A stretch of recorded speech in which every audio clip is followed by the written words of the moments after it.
بسم اللہ الرحمن الرحیم۔ محترم سامعین السلام علیکم۔ آج کی اس ویڈیو میں ہم بتائیں گے کہ بندر بننے کا عذاب کون سے نبی کی قوم پر آیا۔ حضرت داؤد علیہ السلام کی قوم کے 70,000 افراد سمندر کے کنارے ایلا نام کی بستی میں رہتے تھے۔ یہ قوم بڑی ہی خوشحال تھی۔ اللہ تعالیٰ نے ان کو ہزاروں نعمتوں سے نوازا تھا۔ یہ قوم سمندر کے کنارے رہتی تھی اور اللہ پاک کا ان پر خاص کرم تھا کہ سمندر کے کنارے بے شمار مچھلیاں تھیں اور یہ لوگ ان مچھلیوں کو پکڑ کر کھاتے اور اپنا روزگار چلاتے تھے۔ یہ قوم بڑی ہی خوشحالی کی زندگی بسر کر رہی تھی۔ جب یہ قوم ہزاروں نعمتوں کی فراوانیوں سے خوشحال ہوئی تو یہ قوم اللہ تعالیٰ کی نافرمانی پر اتر آئی اور مخلوق خدا پر ظلم کرنے لگی اور طرح طرح کے گناہوں میں مبتلا ہو گئی۔ اللہ تعالیٰ نے اس قوم کے امتحان لینے کا ارادہ کیا اور اپنے پیغمبر حضرت داؤد علیہ السلام کو بذریعہ وحی حکم دیا کہ اپنی قوم میں یہ اعلان کر دو کہ ہفتے کے دن مچھلیاں نہ پکڑیں۔ اتوار سے لے کر جمعہ کے دن تک جتنا شکار پکڑنا ہے پکڑ لیں، لیکن ایک دن اللہ کی عبادت اور مخلوقات پر امن کے لیے رکھ دیں۔ یوں اللہ نے ان کا امتحان لینا شروع کر دیا۔ وہ اتوار سے لے کر جمعے کے دن تک سمندر میں مچھلیاں پکڑتے تو مچھلیاں زیادہ مقدار میں ہاتھ نہ آتی،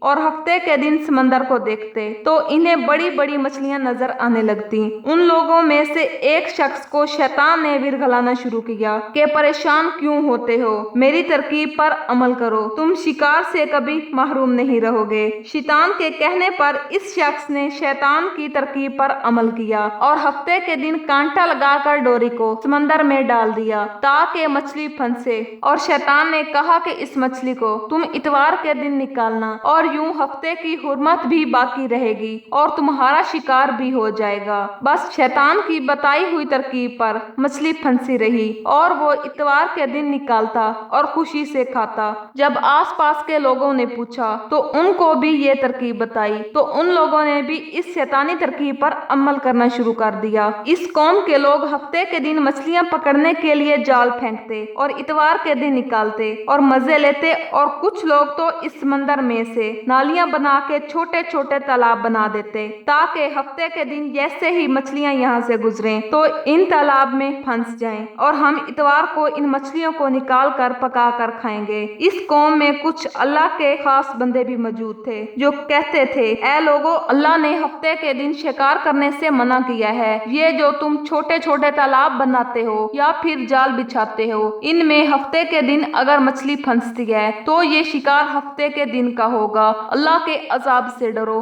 اللہ کی نافرمانی نہ کرو۔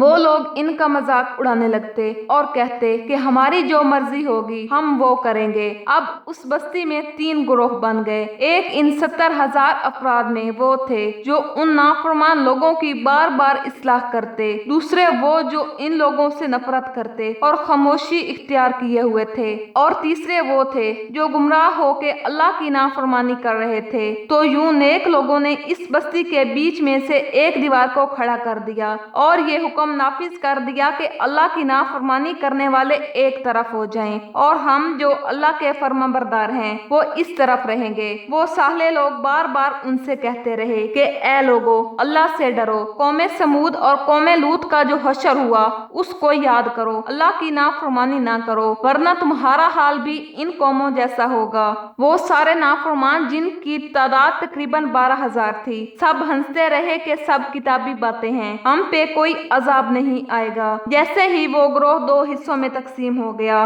ایک وہ جو اللہ کے فرمانبردار بندے دیوار کے ایک طرف تھے اور دوسرے وہ جو نافرمان بندے تھے وہ دیوار کی دوسری طرف تھے۔ نافرمان بندے ساری رات ہنستے رہے اور مذاق اڑاتے رہے کہ یہ سب فضول باتیں کرتے ہیں، اور دیوار کی دوسری جانب اللہ کے فرمانبردار بندے ساری رات معافی مانگتے رہے۔ جیسے ہی صبح ہوئی، نیک لوگ اٹھے، انہوں نے محسوس کیا کہ دیوار کے اس طرف سے کسی انسان کی